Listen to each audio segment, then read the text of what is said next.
Well, welcome to the very first episode of our much awaited Women's Day special podcast series, Alpha Females in Procurement, the Lone Road to Leadership. As you already know, this series is going to be a nod to the women trailblazers in the procurement field. I am Helene, your favorite host, and today I have the pleasure of speaking to our very first guest of the series, Susan Spence, Vice President Sourcing Procurement at FedEx Corporation. So listeners, get ready to hear women's perspective on the procurement challenge. And I have a disclaimer for you. Fasten your seatbelt for some hard-hitting, thought-provoking revelation. What or who make it so hard for women to break the glass ceiling, and tips from the horse mouth, how to smash those barriers to forge ahead. Okay, welcome to the show, Susan. Thank you. All right, Susan, let's dive right in. You have an impressive career in procurement, and I'm sure that our listeners are eager to hear about your journey. So here is my first question. What was the biggest challenge you faced in your journey to reach a leadership position in procurement, and how did you overcome it? My biggest challenge was to distinguish myself as a standout. There were, I started in the aerospace industry, not a lot of women, of course, but there were a lot of buyers, which is what we called them in the day. So how to be recognized as a standout to get a chance at a leadership position? It took me a few years to figure it out. Of course, hard work and, maybe going the extra mile just because, I always felt like I needed to, I was a non-technical female in a technical environment. But what I decided to do, it was about 7 years into my career.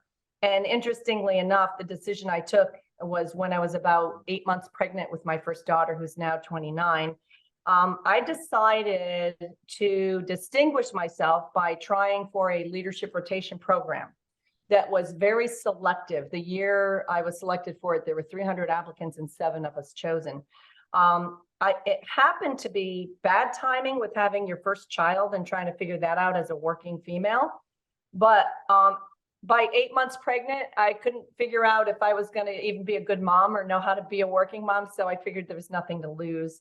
And I walked into our director's office right before maternity leave and said, please don't forget about me. I really want a chance at being in this rotational program. And frankly, because I did that, plus I had a pretty good track record by then, the folks were impressed that, in your 8th month of pregnancy, when you're trying to figure out how to be a working mother, that you still are work-minded.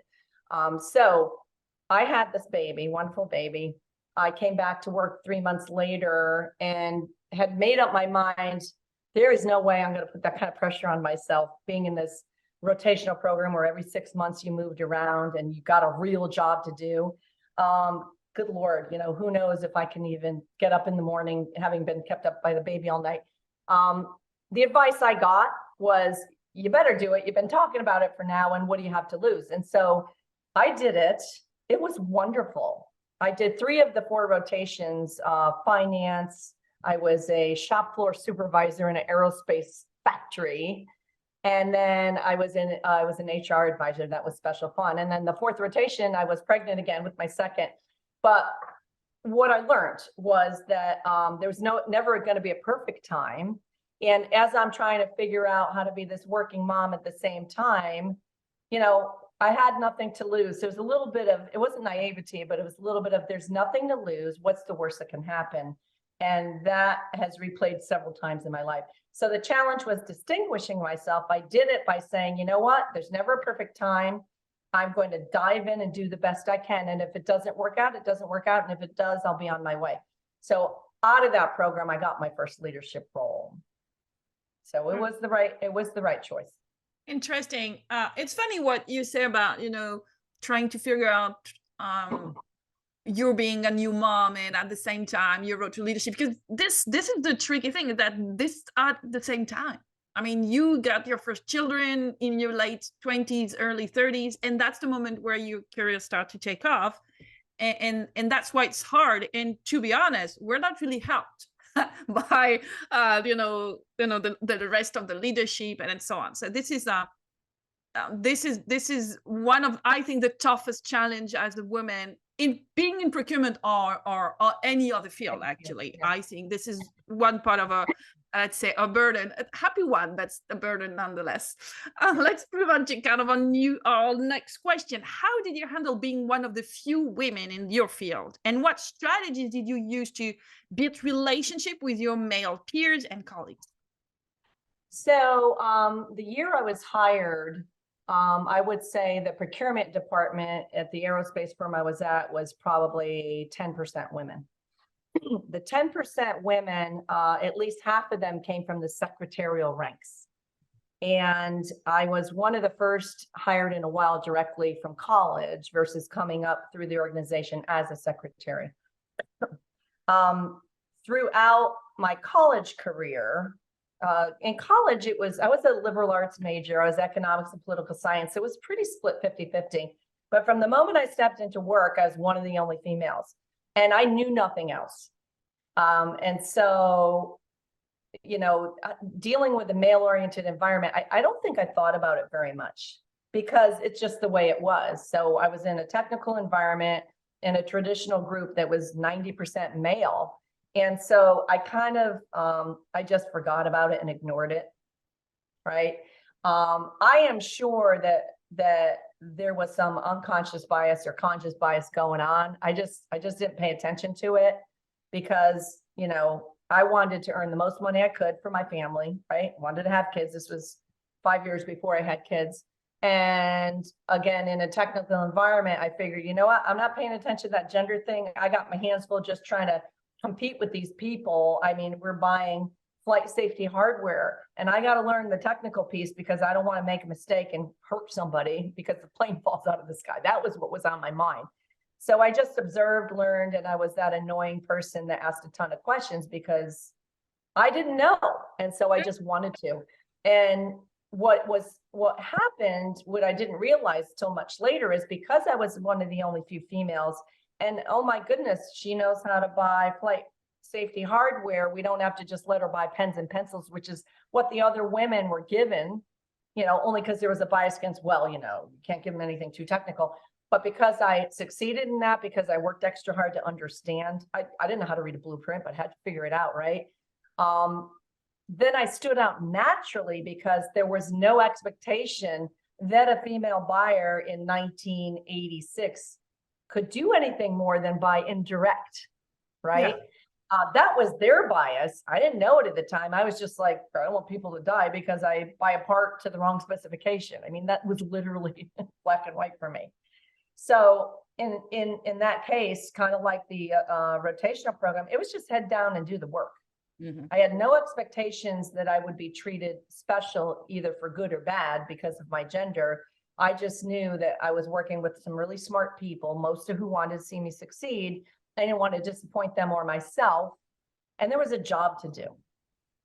Oh, yeah, right. So it's funny because I was lucky in the sense that early in high school, I was in France, there is a scientific path in high school and you start in 11th grade. So I was already one of the few women out of many boys, and that was the same in engineering school. So when I started working, I was used to be the only woman, but just like you, what I thought was, you know what, I'm gonna just go my way and do my stuff and do my work, and that's their bias. I don't care about that. I'll do my thing.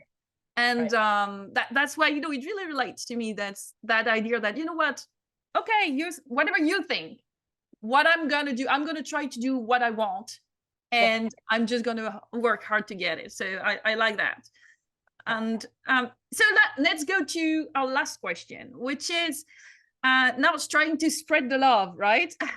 What advice would you give to young women that are just starting out in procurement, and how can they best prepare for the challenges that they may face? My first piece of advice, whether you're coming right out of your undergrad program, graduate program, or you're an experienced hire, is research, study, read, ask a huge amount of questions and learn. Everyone, or at least as a boss with my team, everyone gets a chance to have a learning curve, but it's pretty short, right? And so study it as if it's your capstone, you know, course in engineering school or whatever, or your PhD. so that you could learn and understand, because that's the best way to get credibility, is that you have to know what the hell you're talking about, right? I always have told folks, observe someone that you respect, admire, that is respected, admired, and then have some kind of one-on-one relationship. It could be formal or informal mentoring, and ask them their questions about, all right, tell me a time when you really screwed up, how'd you handle it?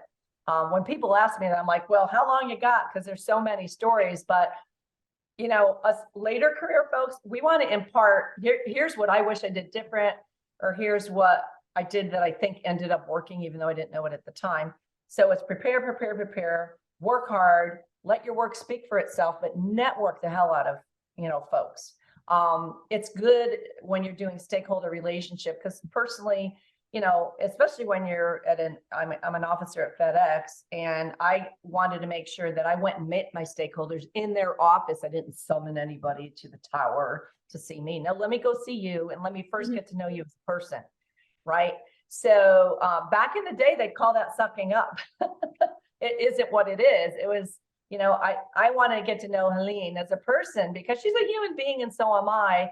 And that's how you start your connection. But, you know, you got to be curious about the other person, right?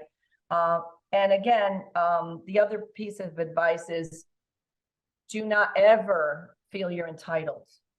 I really can't stand entitledness, whether it's your gender or your race, or maybe your orientation, or where you think you know, what the world owes you. Drives me nuts. You're entitled to nothing, not even your job. And I think if you have that mindset, then you will work hard, because it's good for you to grow, you know, emotionally, professionally, but you're going to learn something. And as we talked before we started the interview, you can learn something from everybody and everything. Even you can learn what not to do. Some of the best lessons I had was observing, you know, maybe someone that I worked for, while they were good to me, were just really, really bad at managing relationships, and you learn almost more. So you're not entitled. You'll have to prove yourself every day, but the most important person that you want to please is yourself, right? You want to be proud and happy that you're doing a good job. I hope most people have that attitude. But really watch that entitled piece, right? And, you know, there will be people that have a bias, unconscious or conscious. This is the world we're in. Yeah. So you don't have to, someone said to me once, you have nothing to prove, and stop acting like you do. Be comfortable and confident that you've done pretty well. And that was great advice for me, because, you know, then I didn't have that chip on my shoulder. I had a chip on my shoulder once in a while, right? It happens. We're human. So, you know, making yourself happy, satisfying yourself first. And that, by the way, is good for your family. I usually get the question, Helene, how do you choose between your work and your family? I have never been in a position to choose. And what I find interesting is probably males don't get that question. So maybe it's because of our traditional role years and years ago.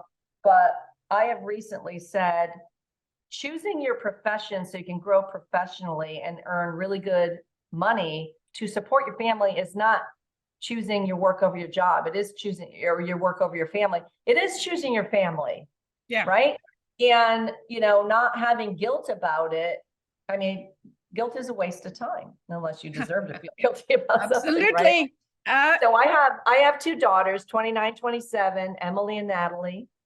Emily's a chemical engineer. Natalie is about to graduate with a graduate degree in physician. She'll be a physician associate. I'm super proud of the girls. They're both very scientific. I was not. I modeled good behavior for them. I didn't know I was doing it. I had the guilt about, you know, going on this trip, and the girls are little and I won't see them for 10 days. It's now I'm seeing, as they're very successful in their own right, that there's a connection there, right? So that makes me feel really, really good. So don't waste your time on the guilt. And the only person you really have to answer to yourself is your, you know, yourself, your family. And you're not really choosing it, right? You may not want to miss the soccer game or the concert, and maybe sometimes you have to, but be very careful about that too. I have never given back one vacation day, and I can't remember anything significant that I've ever missed with my kid, even though, you know, all right, maybe I was on a trip and I missed the spring concert in 3rd grade. I don't remember it anyway. So feel good about what you're doing. I think that's really important.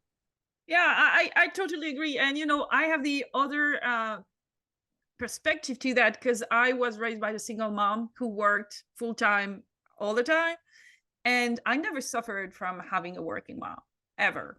On the contrary, she was, you know, the person that I look up to. And I want to be like her. I want to love my job and be passionate about it and have stories to tell to my kids when I go home. So that's it. Thank you so much. Thank you You're so much, welcome. Susan. It's Thank a you. pleasure.